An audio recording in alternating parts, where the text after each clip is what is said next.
Hi guys and welcome to my channel. நம்ம இதுக்கு முன்னாடி பாத்தீங்கன்னா தெவினின்ஸ் தியரம் பார்த்திருந்தோம். இப்போ தெவினின்ஸ் தியரம்க்கு ரொம்பவே சிமிலரா இருக்கக்கூடிய நார்டன்ஸ் தியரம் பத்தி பார்ப்போம். இந்த நார்டன்ஸ் தியரம் என்ன சொல்லுது அப்படினா ஒரு காம்ப்ளெக்ஸ் லீனியர் ஆக்டிவ் நெட்வொர்க் உங்ககிட்ட கொடுத்திருக்காங்க அப்படினா அதை நீங்க ஒரு சிம்பிளிஃபைடு சிம்பிள் சர்க்யூட் வந்து சேஞ்ச் பண்ணலாம். அந்த சர்க்யூட்ல பாத்தீங்கன்னா ஒரு கரண்ட் சோர்ஸ் IN அப்படின்றது நார்டன்ஸ் கரண்ட், அதில் ஒரு ரெசிஸ்டன்ஸ் சோர்ஸ் அதுதான் RN அப்படின்றது நார்டன்ஸ் ரெசிஸ்டன்ஸ் அப்படின்னு சொல்லுவாங்க. நம்ம இதுக்கு முன்னாடி பார்த்தீங்கன்னா தெவினின்ஸ் தியரமில் பார்த்தது இதே தான் நம்ம பார்த்துருப்போம். பட்டு நமக்கு கிடைச்சிருக்கக்கூடிய ரிசல்ட் பார்த்திங்கன்னா ஒரு சிங்கிள் வோல்டேஜ் சோர்ஸாகவும் ஒரு சிங்கிள் ரெசிஸ்டன்ஸ் சோர்ஸாகவும் நம்ம வந்து சேஞ்ச் பண்ணியிருப்போம். அது ரெண்டுமே பார்த்திங்கன்னா சீரிஸ் கனெக்ஷனில் இருக்கும். பட் இது அப்படியே டோட்டலாக ஆப்போசிட்டு. இதில் வோல்டேஜுக்கு பதிலாக கரண்ட் சோர்ஸு, ரெசிஸ்டன்ஸ் சீரிஸ்க்கு பதிலாக இந்த இடத்துல ரெசிஸ்டன்ஸ் வந்து நமக்கு பேரலாக நமக்கு கிடைக்கும். ஸோ இதுதான் பார்த்திங்கன்னா நார்டன்ஸ் தியரம்னு சொல்லுது. ஆஸ் யூசுவல் நம்ம ஏற்கனவே சொன்ன மாதிரி காம்ப்ளெக்ஸ் அப்படின்றது காம்ப்ளெக்ஸ்னால் ஒரு காம்ப்ளெக்ஸான ஒரு சர்க்யூட்டு. லீனியர் அப்படின்னாக்கா அதில் இருக்கக்கூடிய எலமெண்ட்ஸ்லாம் வந்து டயத்தை பேஸ் பண்ணி அதனுடைய வேல்யூஸ் வந்து சேஞ்ச் ஆகாது அப்படின்றத லீனியர் அப்படின்னு சொல்லுவாங்க. உதாரணத்துக்கு இந்த ரெசிஸ்டர், கெப்பாசிட்டர் இதெல்லாம் நம்ம வந்து சொல்லலாம். ஆக்டிவ் அப்படின்னா அதில் கண்டிப்பாக வந்து ஒரு வோல்டேஜ் சோர்ஸோ இல்லை கரண்ட் சோர்ஸோ வந்து இருக்கணும். ஸோ இந்த மாதிரி இருக்கக்கூடிய ஒரு நெட்வொர்க்கை வந்து நம்ம சிம்பிளிஃபைடாக சேஞ்ச் பண்ணலாம் அப்படின்றத இந்த நார்டன்ஸ் நெட்வொர்க்கும் சொல்லுது.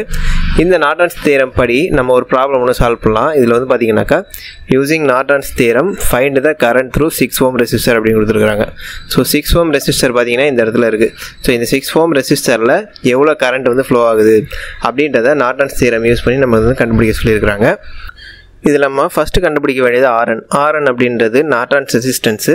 இது வந்து பார்த்திங்கன்னா ஆல்ரெடி நம்ம தெவினின்ஸ் தியரம்லேயே RTH அப்படின்னு நம்ம கண்டுபிடிச்சிருப்போம், தெவினின்ஸ் ரெசிஸ்டன்ஸ் அப்படின்னு. அதுவும் இதுக்கும் பார்த்திங்கன்னா ரெண்டுத்துக்குமே ஒரே மெத்தட் தான். என்ன அப்படின்னாக்கா நம்ம வந்துட்டு இந்த லோட் ரெசிஸ்டன்ஸை ரிமூவ் பண்ணணும். லோட் ரெசிஸ்டன்ஸை ஃபஸ்ட்டு ரிமூவ் பண்ணணும். ஏன்னா அதில் 6 ohm கொடுத்துருக்குறாங்க இல்லையா. ஸோ இதை தான் வந்து லோட் ரெசிஸ்டன்ஸை நம்ம கன்சிடர் பண்ணிப்போம். இதை ரிமூவ் பண்ணிவிட்டு உங்கள்கிட்ட வோல்டேஜ் சோர்ஸ் இருந்தால் அதை ஷார்ட் சர்க்யூட் பண்ணிடணும், கரண்ட் சோர்ஸ் இருந்தால் அதை ஓப்பன் சர்க்யூட் பண்ணணும். இதுதான் பார்த்தீங்கன்னா ரெசிஸ்டன்ஸ் கண்டுபிடிக்கிறதுக்கான மெத்தடு. நமக்கு இதில் பார்த்தீங்கன்னா கரண்ட் சோர்ஸ் வந்து எதுவுமே இல்லை, வோல்டேஜ் சோர்ஸாக இருக்குது. ஸோ அதனால் லோட் ரெசிஸ்டன்ஸை ரிமூவ் பண்ணிவிட்டு இந்த வோல்டேஜ் சோர்ஸ் வந்து ஷார்ட் சர்க்யூட் பண்ணிடணும். இது RN கண்டுபிடிக்கிறதுக்கான மெத்தடு. இதே IN நார்டன்ஸ் கரண்ட் வந்து நம்ம எப்படி கண்டுபிடிக்கிறோம் அப்படின்னாக்கா இங்கே இருக்குது இல்லையா இந்த லோட் ரெசிஸ்டன்ஸ், இதை ரிமூவ் பண்ணிவிட்டு இந்த டெர்மினல்ஸ்க்கு அக்ராஸாக நமக்கு எவ்வளோ கரண்ட் வேல்யூ கிடைக்குதோ அதுதான் பார்த்திங்கன்னா இந்த IN-ஓட வேல்யூவாக நமக்கு வந்து கிடைக்கும். ஸோ இதுதான் பார்த்திங்கன்னா நார்டன்ஸ் கரண்ட் கண்டுபிடிக்கிறத மெத்தடு. ஸோ ஃபஸ்ட்டு வந்து பார்த்திங்கன்னா டு ஃபைண்ட் RN நம்ம வந்துட்டு நார்டன்ஸ் ரெசிஸ்டன்ஸ் வந்து எவ்வளோ அப்படின்றத ஃபஸ்ட்டு நம்ம வந்து கால்குலேட் பண்ணணும். இதை கண்டுபிடிக்கிறதுக்கு முன்னாடி ஃபஸ்ட் நம்ம லோட் ரெசிஸ்டன்ஸை டிட்டர்மைன் பண்ணிடுவோம். இந்த 6 ohm இருக்கு இல்லையா, இந்த 6 ohm ரெசிஸ்டருக்கு இடைப்பட்ட அந்த கரண்ட் வேல்யூ தான் நம்ம கண்டுபிடிக்க சொல்லியிருக்காங்க. ஸோ இதுதான் பார்த்திங்கன்னா லோட் ரெசிஸ்டன்ஸ். அதனால் RL = 6 ohm அப்படின்றத நான் வந்து டிட்டர்மைன் பண்ணிக்கிறேன். இப்போ RN கண்டுபிடிக்கணும் அப்படின்னாக்கா நான் ஆல்ரெடி சொன்ன மாதிரி இந்த லோட் ரெசிஸ்டன்ஸை ரிமூவ் பண்ணணும், இந்த வோல்டேஜ் சோர்ஸை ஷார்ட் சர்க்யூட் பண்ணணும், கரண்ட் சோர்ஸ் இருந்தது அப்படின்னா அதை ஓப்பன் சர்க்யூட் பண்ணணும். கரண்ட் சோர்ஸ் நம்மகிட்ட இல்லை. ஸோ நம்மளோட ரிசல்டன்ட் சர்க்யூட் வந்து எப்படி கிடைக்கும் அப்படின்னாக்கா இந்த இடத்துல பார்த்தீங்கன்னா 5 ohm அப்படின்றது இருக்கும். அண்ட் இந்த இடத்துல பார்த்தீங்கன்னாக்கா 10 ohm அப்படின்றது இருக்கும். இந்த இடத்துல பார்த்தீங்கன்னா எதுவுமே இருக்காது. ஏன்னா வோல்டேஜ் சோர்ஸை நம்ம ஷார்ட் சர்க்யூட் பண்ணியாச்சு, இந்த லோட் ரெசிஸ்டன்ஸை ரிமூவ் பண்ணியாச்சு. இப்போ இந்த ரெசிஸ்டரும் பார்த்தீங்கன்னா பேரலில் இருக்குது.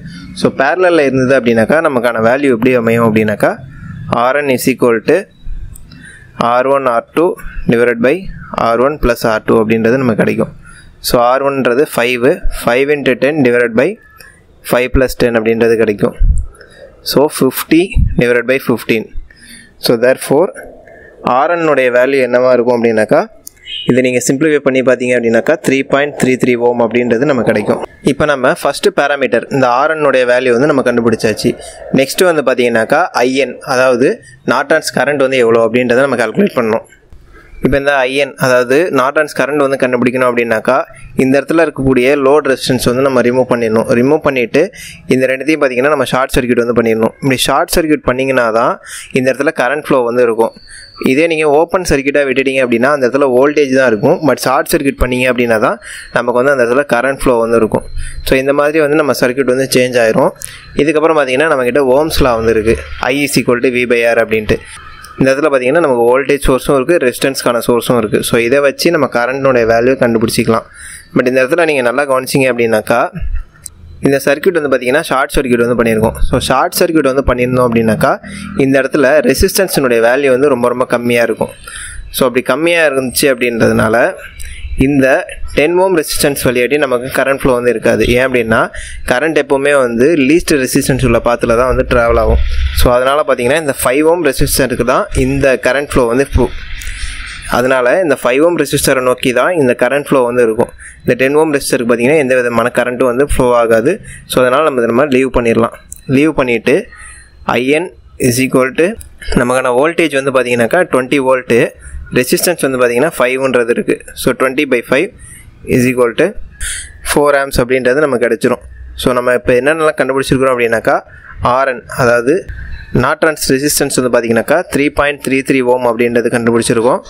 IN நார்டன்ஸ் கரண்ட் வந்து பார்த்தீங்கன்னாக்கா 4 ஆம்ஸ் அப்படின்றது நம்ம கண்டுபிடிச்சிருக்கோம். 2 பேராமீட்டர்ஸ் வந்து நம்ம கண்டுபிடிச்சிட்டோம். நம்ம ஆல்ரெடி தெவினின்ஸ் தியரமில் ஒரு ஃபார்முலா ஒன்று பார்த்துருப்போம். ITH is equal to VTH divided by RTH plus RL அப்படின்னு தெவினின்ஸில் வந்து நம்ம பார்த்துருப்போம். இதே நார்டான்ஸில் எடுத்துக்கிட்டிங்க அப்படின்னாக்கா இதுக்கு ஒரு ஃபார்முலா ஒன்று இருக்குது. IL கண்டுபிடிக்கணும் அப்படின்னாக்கா IL is equal to IN RN divided by RN plus RL அப்படின்ற ஃபார்முலா ஒன்று இருக்குது. ஸோ இதுபடி நம்ம சப்ஸ்டியூட் பண்ணோம் அப்படின்னாக்கா நமக்கு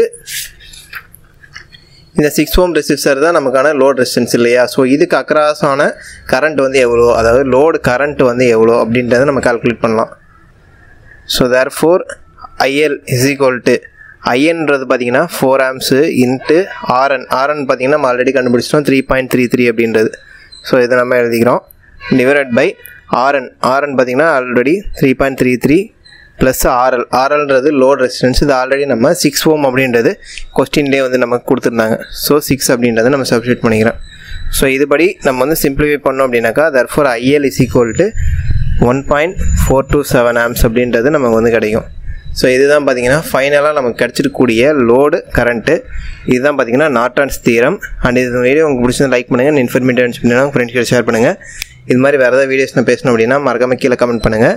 அண்ட் மறக்காமல் நம்ம சேனலை சப்ஸ்கிரைப் பண்ணுங்கள்.